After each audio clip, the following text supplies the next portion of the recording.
First professional fight, first triangle choke in MMA, first set of cornrows, and first Gracie breakdown, all while he's still a teenager. 19-year-old Jean Paul right here, aka Mufasa. Brian T. City Ortega over there getting down December 8th in Toronto, Ontario, Canada. And we're here to celebrate Jean Paul's first MMA fight. The transition was real. Jean Paul has been training Jiu-Jitsu since he's been 3 years old with one member of my family or another. And he's an incredible martial artist, practitioner, and human being. We're very proud of you. And talk to us a little bit, Jean Paul, about the transition from amateur, 7-0 as an amateur, first professional fight, LFA, Legacy Fighting Alliance, with our guy Ed Suarez there, LFA 54. He did it. It must have been a little bit of a nerve-wracking experience to go amateur to pro, right? Like you're changing leagues here. Talk to us. Yeah, so about a little over a year ago, almost 2 years, I made the transition from competing Jiu-Jitsu from my whole childhood now to fighting in amateur mixed martial arts. And that transition was a big one for me, but it took me a second to get used to it, but I became more and more confident as I started training more boxing with Team BBS and James Lurson and Brian, and then mixing in my jiu-jitsu that I grew up, learning and competing with at an amateur level, and it worked really well for me. I was able to use my jiu-jitsu in many different ways, but once this pro debut, there's just a lot more things that come into play. There's knees to the face, there's elbows, and overall it's a lot scarier in a sense, when you look at it. But I was prepared by world-class people, and I felt confident going in there, and I came out with a submission victory in the second round. So it was a very big moment for me, and I'm very happy that I went through with it. We're super stoked, and Brian has been instrumental, and obviously, in terms of training and preparing for MMA, Jean Paul has had a great kind of mentor there, and Brian. I mean, like I always tell him, man, you got the abilities that I haven't really seen in any normal teenagers. Right. Even with the last camp that I had with Max Holloway, he hung in with my entire camp. Never had anyone really hang in there with me the entire camp. People try, and then they can't no more. They're too sore. They just can't keep up with the amount of work that we put in. And this kid did it all. And that's when I went, all right, you know what? He's not a normal kid. He benches more than I do. So it's like, all right. So he's got different abilities. And I told him, man, I was going to fight on summer, and then we're going to get him ready for it. And we just coexisted within each other's camps. Right. It was like, you're on the bag, I'm over here, now we switch. Now you're over here, and I'm over here. We just learned how to just use the facilities that we had and pretty much just put in this work. And when we get together after some hard training, then we start talking a little bit about here and there and techniques and the mindset that goes when you're in a fight. And I mean, he did a good job.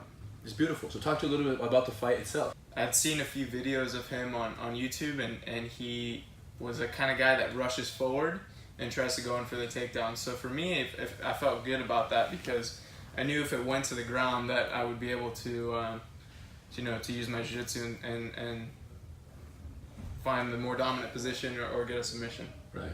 Cool. So let's talk about it. There's some beautiful elements there. We'll cut the footage in here as you guys we were discussing it. So the takedown was kind of weird. The one that kind of ended the fight. This guy blitzed you, shoots in, hope he ends up here, and you kind of pressured. He fell, and he tried to twist you on the way down, but you ended up with a solid mount, right? So it's almost like totally inadvertently. This guy pulled mount basically, but he expected to body lock and throw Jean Paul. But he has great wrestling balance and great pressure, so he was able to stabilize and not get thrown. Ends up on the mount, and then talk us through your mindset at this point. Your hooks are in, your pressure is pretty low and solid. Walk us through the rest of it here. Yeah, I remember I got low here, and I wanted to start setting up some elbows. So I would come up and throw some elbows, but as soon as I lifted my chest, he would use that space to turn his back, and that's when I would get my hooks in here. And there was a couple cycles of these, right? Right. Where he would get up and he would roll back and he would kind of remount and reset right here, and then it would happen again. Hooks go back in. So I thought that was very good, because a lot of times what will happen in MMA is guy will get the back, put the hooks in, and then when the defendant rolls over, he loses top position, and then go do it again. What will happen is you'll put the hooks in. A lot of times they'll roll with him, which is not wrong by any means, but then sometimes if their back mount isn't that good, homeboy will spin, and now you're on the bottom of the fight right here. So Jean Paul had several cycles of maintaining top position until eventually you got on his back and he did get up, right? So you're here, hooks are in, and then walk us through what happened when he started to build the house right here. Yeah, so he started to build a house, and then I started falling forward because he lifted his hips up. And my mind went straight to an arm lock here, but I wasn't able to get my leg over his head. Yeah, so he was like kind of ducking it here until he squared up. Yeah. And then he lost it. So there's so much what we were gonna do right there. Come on up again. So show him the submission as it would have happened, right? In practice here, so the guy comes up, you come down, and you go belly down right there, yes. So you see how JP's ability to keep his hips over my shoulder and then step in front of my face right here is what the key factor was. But you kept your feet crossed behind for a second because you didn't feel like you could effectively get this leg in front of his face. And then Eugene was able to square this up, and then that put JP on the bottom here. Right away he starts striking, boom, boom, you use your feet to maintain stage 4 a little bit, and then what? You brought him back in, and then he landed right here with this shin in front, 1.5, just really basic punch protection, very clean, very simple, and he's here. And then eventually, this somehow snuck over the top, and then what? I punched it in, Boom. and locked the triangle from Brian, the right now, how'd you feel as an uncle? Right at this moment, Well, be honest. I'll be honest. One thing is getting there, and one thing is finishing. It's true. So I was like, we're halfway there. Let's not get excited, but let's lock it up. You know? Yeah. I was just like, it's there. You know, it's there. Don't lose it. Because we had a fight before where we had a lot of submissions, and then it was like the guy was just too slippery, and I didn't want that. I didn't know if it was gonna be in his head or not. I see that. So I was just like, don't A little celebrate bit like of last flashback. last time he like celebrated too early, and then the guy survived, and then They were out of there, yeah. and then you get discouraged after every shot. That's you true. know? And he, like you say, he's big, but he's still a young buck, so he's got to learn how to like just keep going and going. Yeah, and But once you locked it up, once that went in, I was happy. And then what? Yeah, so I then we remember. had, like everyone was screaming things. I forgot exactly what. Yeah. I forgot what Mike was saying. Yeah, so I was saying I hook the heard you legs. say So hook the leg. I was saying this and this. Yes. Yeah. That's it. Brian said, grab the head. Right, that's all I heard. I heard, grab the head.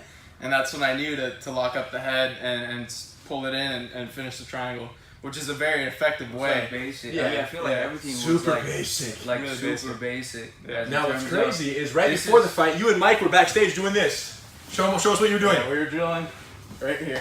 Literally, and tell them, since you're doing kids classes, this is Yeah, I how was you gonna teach. say, that's This like is the what we bully teach proof. kids class. This is how you teach bully proof. How to do a triangle. How to do a triangle. Yeah, you punch one arm inside, open the guard, and then lock it up. So then when JP was here in 1.5 and Homeboy brought his arm inside, he literally, like it was the actual bully proof variation of the triangle choke. You know, I really can't emphasize enough that, you know, everybody who's helped me along my journey. I train at the Gracie Academy and Carlson Gracie, which is just down the street. And then, you know, Team BBS and Mike Safai and just everybody who's helped me for this camp and in the past. I couldn't have done it without them, and I just can't wait to get back at it and get better and improve and go out there again and fight for everybody. So. Get down, bro. Proud of you. And, you know, now you got to get back to work and help this guy wrap up his camp. We just finished training right now, you guys. Yeah, we're blessed to have like I said, we have the same support team, you know, a group of people, and they know exactly who they are, that they're pretty much, every single one of them is like a pillar in our house, you know, and without one of them, we would just be weak. And we have an entire team who works with us, and I said they worked with me, and then now they're working with him, and then now we just share them, and we become a bigger family together, and it's a great team. Win, win, win, win all the way around, you guys. Super proud. December 8th, you know where we're going to be, and hopefully you guys are there live or watching on pay-per-view. Max and Brian Ortega are going to get down, and this is the one. All the chips are on the table. We're very excited about it. We're training hard, and there's a certain level of uncertainty and unpredictability, but for everything that can be planned, trained, or prepared for, you better believe we're putting in the work. So we'll see you guys there. Right now it's Black Friday super sale. Go to the Gracie store, get a bunch of stuff, 25% off everything this weekend, so don't miss that opportunity. I'm going to Shanghai in January and in South Korea in January, like the 12th, 13th. So if you're in Asia, run, bike, plane, or hike, make sure you get to those seminars. All right, we'll see you guys. Much respect. Congratulations. Thank you guys. Boom. Get out of here. Peace. Oh.